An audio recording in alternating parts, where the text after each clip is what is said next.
आयुष कोलथे यांच्या शेतामध्ये नमस्कार. यांनी आपला ब्लोअर परचेस केलेला आहे गोदावरी ॲग्रो स्पेअर प्रायव्हेट लिमिटेडचा. तर आपण जाणून घेऊया त्यांच्याकडून आपल्या ब्लोअरविषयीच्या बेनिफिट फीचर्स, त्यांना काय काय अनुभव आला त्याच्यातला. साहेब मला एक सांगा, तुम्ही हे ब्लोअर घेऊन किती दिवस झाले? साधारण 1 वर्ष झाला आहे हा ब्लोअर मी घेतला आहे.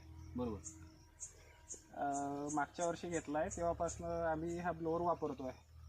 अच्छा, याच्याबद्दल तुम्हाला काय बेनिफिट्स आले, काय वर्षभरात काय असं जाणवलं, कंपनीकडून काय फीडबॅक मिळाला चांगला?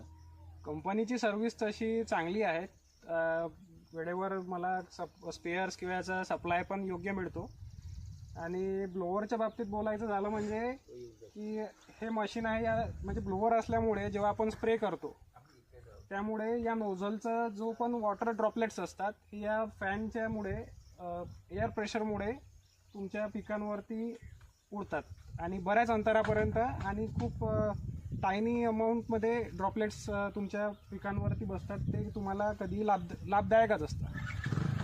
दुसरा मुद्दा असा झाला की बरेचसे ब्लोअर आहेत. मी आपल्या भागामध्ये, जसं मी बुलढाणा जिल्ह्यामध्ये डिगी गावातला आहे, तर मी आजूबाजूला खूप चौकशी केली स्प्रेइंग युनिट घेण्याबाबतीत.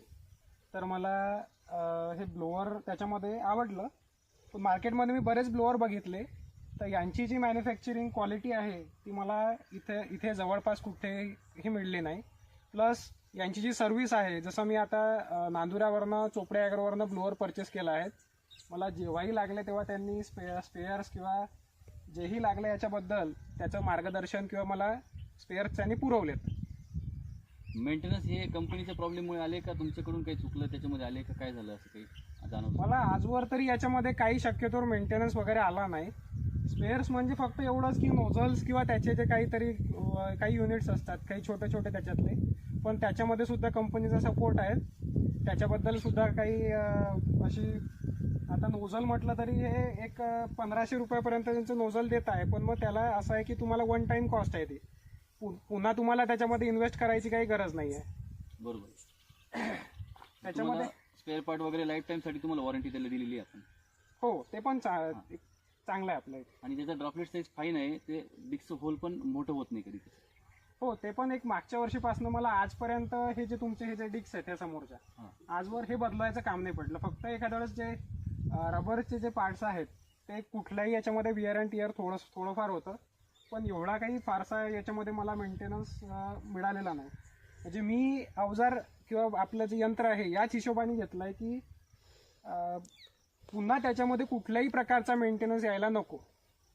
म्हणजे मला काय म्हणायचं का, शेतकरी बांधवांनी कुठल्या प्रकारचं यंत्र खरेदी केलं पाहिजे की जेणेकरून त्यांचं उत्पन्नामध्ये भर येईल?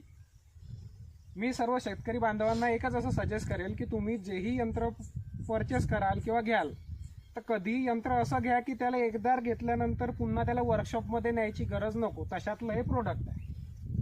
दुसरे इथे आहे बरेचसे, पण मग ते थोडाफार आता कंपनीच्या R&Dमुळे बराच फरक पडत असतो. तर यांचं मॉडेल मला चांगलं वाटलं आहे, त्यामुळे मी घेतलं. तुम्ही तुमच्या शेतातले स्प्रे करतायत तर तो एक स्प्रेचा आनंद पण बघूया. सध्या माझ्या शेतामध्ये कॉटन आहे, तर कॉटनवरती मी स्प्रे यानेच करतो. माझ्याकडे यांचं बूम स्प्रे सुद्धा आहे गोदावरीचं, पण आता हे पिकही मोठे झाले तेही चालतं, पण बांधावरती झाडे असतात त्यामुळे थोडासा मला इश्यू येतो.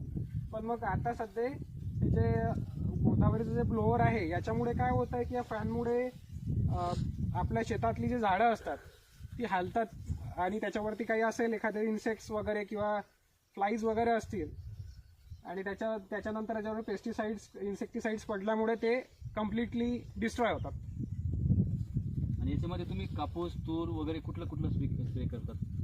याच्यामध्ये मी कापूस, आता जर आपण पराठीच्या प्लॉटमध्ये, कापसाच्या प्लॉटमध्ये तर आपण सध्या उभंच आहे, तूर फवारतो, प्लस आणखी सोयाबीन.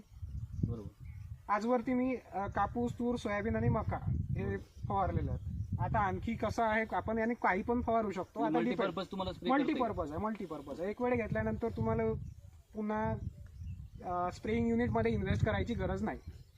चला, खूप बरं वाटलं तुमच्याशी बोलून. तुमच्या शेतातले स्प्रे आपण बघू एकदा. चालेल, ठीक आहे.